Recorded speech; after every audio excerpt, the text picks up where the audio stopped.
Japan, for many years, was the absolute poster child for this globalization. You know, it was starting with the Meiji Restoration in the late 19th century, where Japan copied at a breakneck pace the West. And it was one of the countries that they actually caught up within a few decades to Western Europe, the United States, and then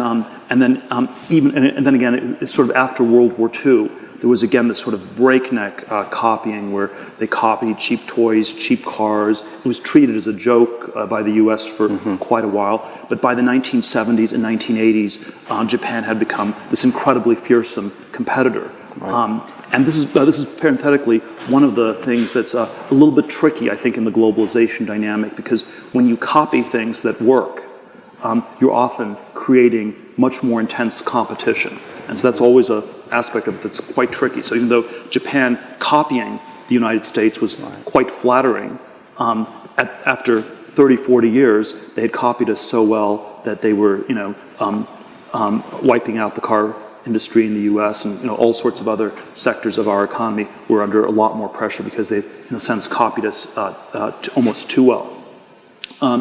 Now, I think that if you go to Japan today, and I was in it for just a little over a week, but and I'd been there once before in 2000. I think the change over the last 15 years or so is it's a move away from globalization.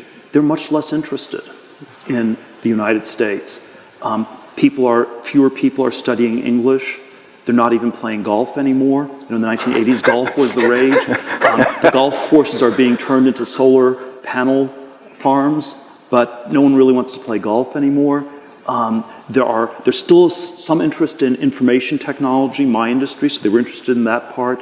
But I think it is actually much less imitative, and it is no longer the Japan of the 1870s, or even the Japan of the 50s and 60s, or even of the golf courses of the 1980s. They are no longer interested in us, and so I think that's a striking move away from globalization in Japan that's happened, and I'm of course always much more interested in what this means about America than about Japan, and I think it's a disturbing.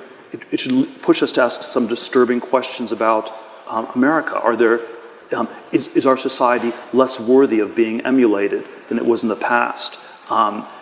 Is Japan right that there isn't that much that it should copy, that there is not much left to learn from us? And so I think it should push us to ask some very tough questions in that direction. Japan is, it's just one country, but it's interesting because Japan was the most extreme on copying, and it was doing it so incredibly well for over 100 years. And the fact that they have stopped altogether, maybe something's gone badly wrong in Japan, but I think the critical question we should ask is, has something gone badly wrong in our society where it's no longer one that is producing as many new things that are worthy of being emulated? And so one way you could describe the dynamic was Japan sort of caught up to the U.S. There was not, at the end of the day, that much innovation that took place in Japan once they had caught up, and so they never really overtook us. And then it was just a country that was, maybe a third to 40% of the population of the United States, and it would never become a country with a larger GDP or anything like that. Now, you look at a country like China. It has 4 times the U.S. population, and so if China simply copies everything in the U.S., and if it were to catch up to the U.S., you might have a country that has a GDP, 3 to 4 times that of the United States. It might not surpass the U.S. on a per capita basis, but geopolitically, that would be a much more important event where maybe the most important country in the world is the one with the largest GDP. Now, the way the U.S. Historically, or the Western world historically had stayed ahead was by advancing technology much more quickly. So if China's copying, but we're continually doing new things, then we would be able to stay ahead of India and China from a GDP perspective for a much longer period of time.